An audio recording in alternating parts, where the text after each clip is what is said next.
welcome to today's Vlogmas episode. Spud, you've had your vlog. So today we're going to be focusing on Donnie, and I would just like to discuss really our 2024 show season and our plans for 2025. So we'll go back to our very first show of the season, start from there and work our way through the season. So I actually kind of surprised myself. I didn't realise that our first show of the season was actually some clear round working hunter at Anvil Park. This was our first ever attempt at jumping like a course and a working hunter course. He had never seen these jumps or anything before. So I literally just went there to do like a HC clear round. I was actually really pleased with how he went for his first sort of working hunter attempt. He's such a genuine, sweet horse. It's just a shame we didn't get to more working hunter throughout the season.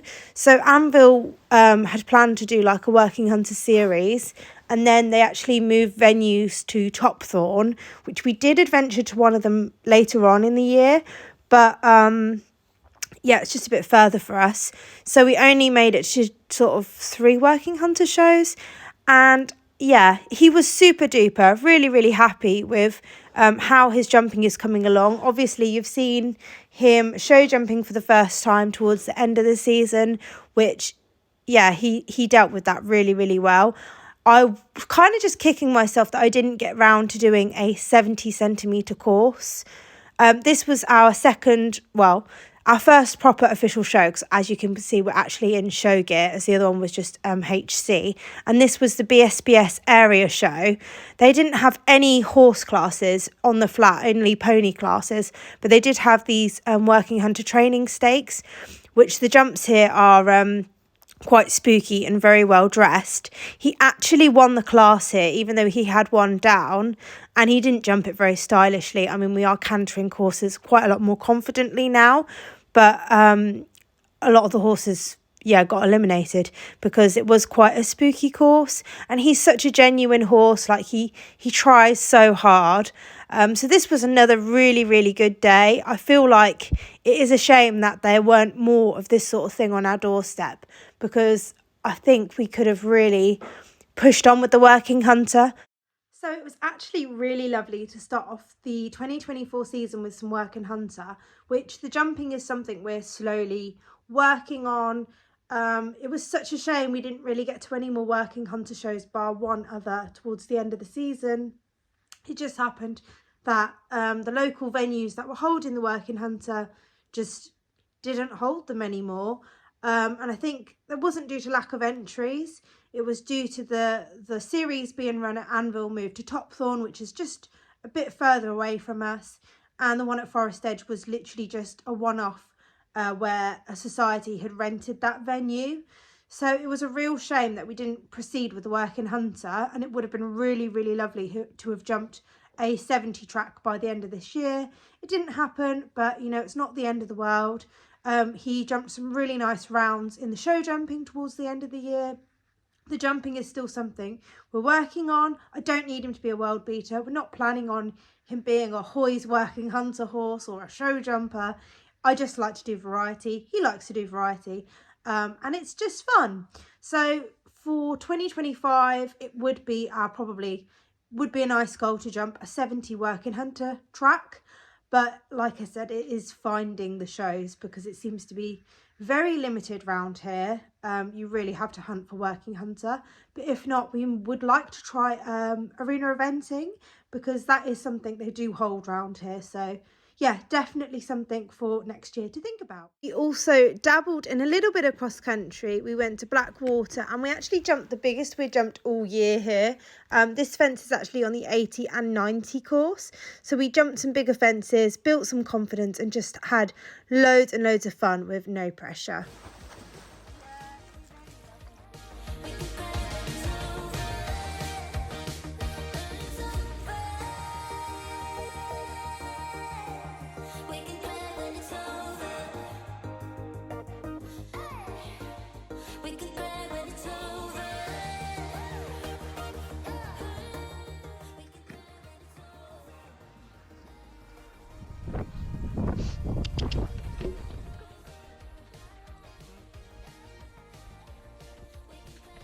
So we then went into our proper showing season. We did one unaffiliated show at Limekiln, which Donnie won and got reserve champion.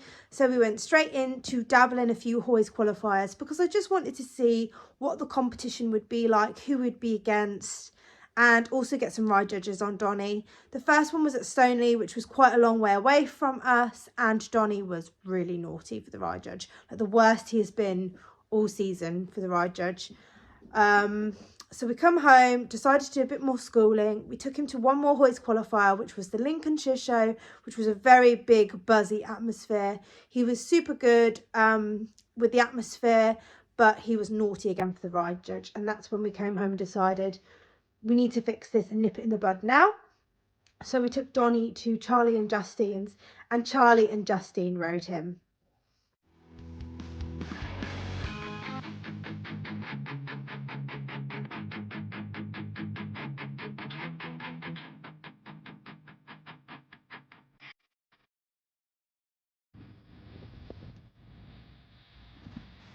Oh, you're right.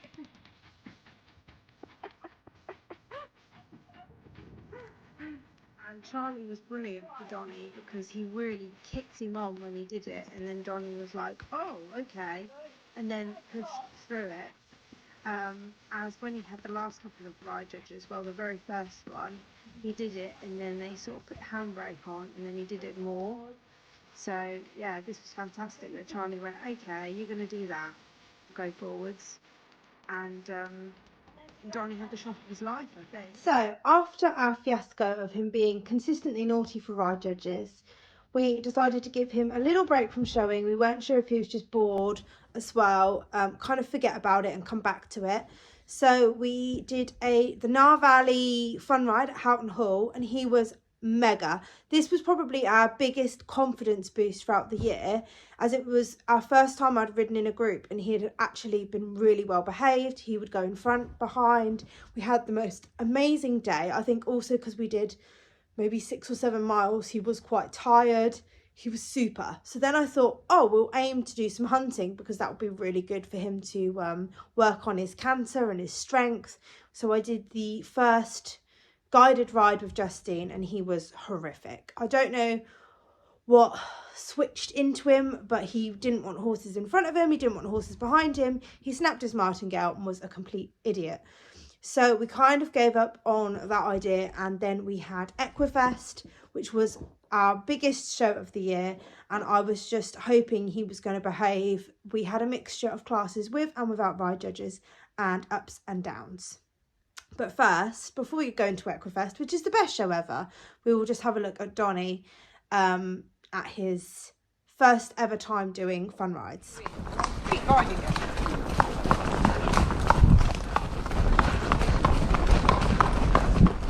You got it, you got it, you got it. Good boy.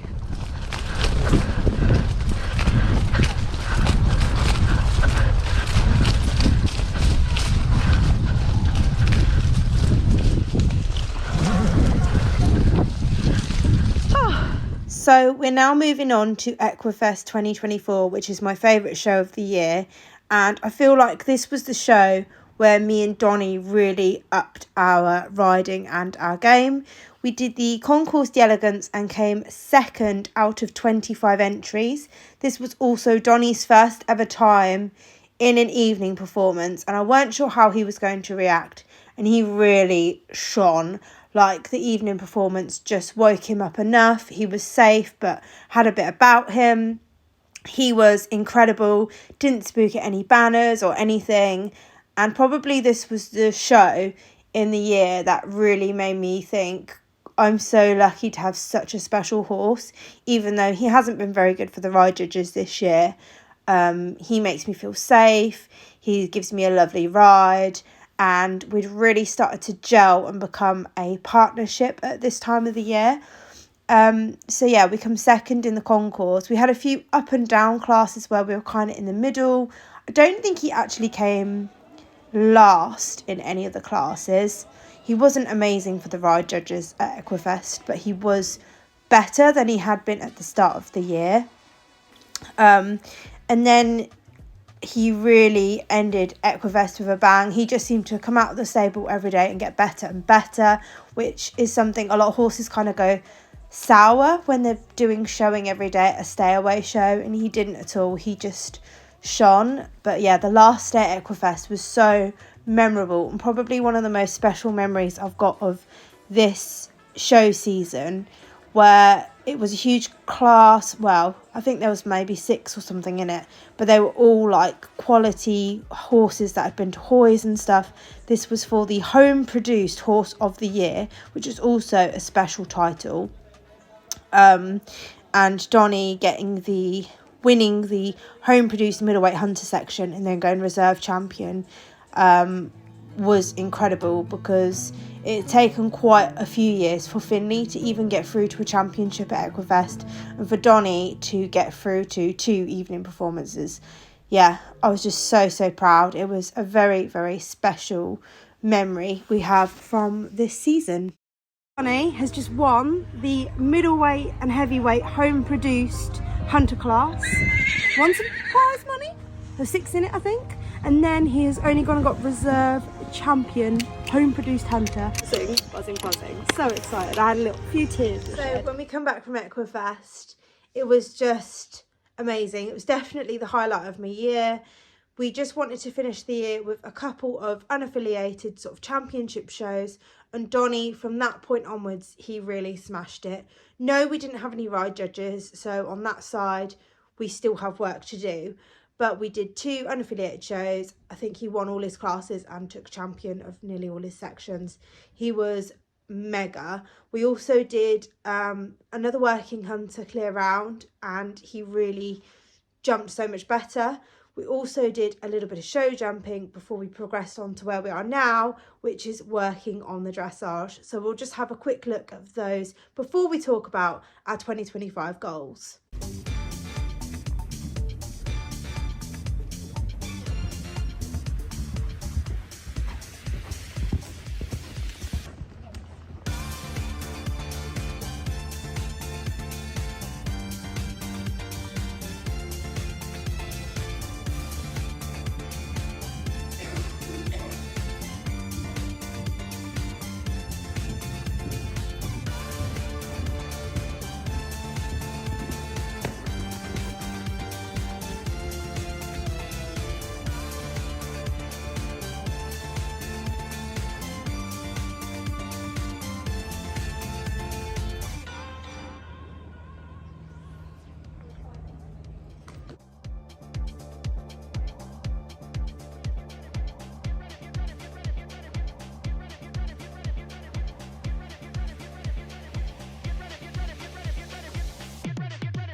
So as you can see, we really improved last season from the start through to the end, but I'm aware we still have a very, very long way to go.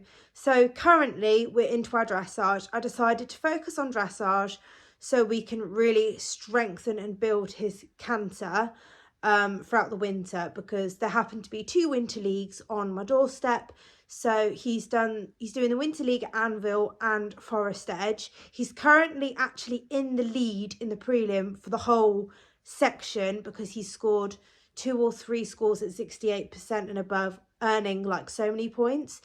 So we do have our next one in January, then the next one's in March, and then the final is in April. So we've still got 3 shows. So we really need to, like, I want to smash this, guys. So I'm really like building at the moment for 70% in dressage. The show jumping has kind of taken a backseat. However, as and when I see a show at Forest Edge, probably we'll keep going with it, because I still haven't reached my goal of jumping a course of 70. I don't want to push either of us. Like, it's taken a very long time to build our confidence up together.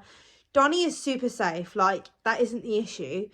The problem is he does not respect fences, and you'll go into a fence, and if you see the wrong stride and it's all wrong, he will just plough through it and fall over. He has literally fallen over show jumps. So we obviously don't want that to happen. We don't want to have a horrible accident and scare him or scare me.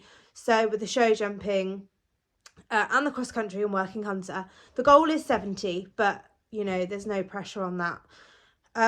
Showing wise, I felt like the end of last year he was mega, but there's still more to come. Like the last few shows we did in 2024, he actually looked like a mature adult horse.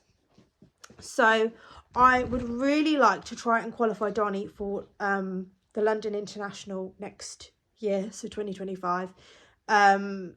Finley qualified and came 5th at the final. I feel like Donnie is more than capable of qualifying, and I know we have a strong enough bond together now for me to go in that sort of environment and know he's not going to do anything stupid or explode. So yeah, it'd be really nice to qualify him for London. I would love to do a few hoist qualifiers with him again, maybe. RI, we qualified on our first year when he was 4. We didn't bother going. I went with JJ once. I didn't really enjoy Royal International. It wasn't a show I really rate. I think it's a lot of hype over not a lot. So, I mean, we might give it another go, but it's unlikely. And I'm aware, like, we'll probably do some hoist qualifiers, but chances of him qualifying is still slim, because he needs to be perfect. And we need to nip this ride judge stuff in the bud. So on the cards for the start of next year is definitely me doing dressage, doing maybe a few unaffiliated show jumping shows, and getting Justine and Charlie to have a sit on him again. And then the show season kind of starts in April, May. We will aim to look to see what the qualifiers are and aim for London International, as well as keeping Finley ticking along, obviously riding Archie, Bertie, all of Teresa's horses too. But yeah, there's like no mega pressure, but London would be nice. Yeah, I can't think of any other shows that I think, oh, I really want to do. And do like my county shows like Norfolk and Suffolk and those ones, because I really enjoy doing those. Yeah, and just keep juggling along and improving. I definitely feel like every year I've watched Donnie grow and improve, and he looks more grown up. He's still only 6 years old, so you know. Side saddle is also on the cards, but I've got my own side saddle, and I used to ride side saddle properly when I was a junior. I sat on Will briefly side saddle a couple of times, but he wasn't really suitable. I still have all my gear, so when Donnie turns 7, we'll definitely do a winter of probably side saddle training and lessons, and then look at the ladies' classes. But yeah, that's a year away yet, so not this 2025. So yeah, just London International really. But I hope you have enjoyed. I hope you have enjoyed today's vlog, and looking back at our show season, there were a few more shows in between. But yeah, couldn't fit it all in. We did a total of 19 shows, but obviously Donnie didn't go to all of those. Some of them were other horses. Yeah, I hope you all have a really lovely Christmas, and I want to thank you all so much for watching and supporting our channel and our journey. Yeah, if you haven't watched episode 1, which is Spudmas, please go watch that one too. Spud loves his fans. Donmus, yeah, hope you've enjoyed learning about Donnie's story. And then we have got Finmus to follow. So stay tuned, make sure you like, comment and subscribe, and I will see you all next week. Bye.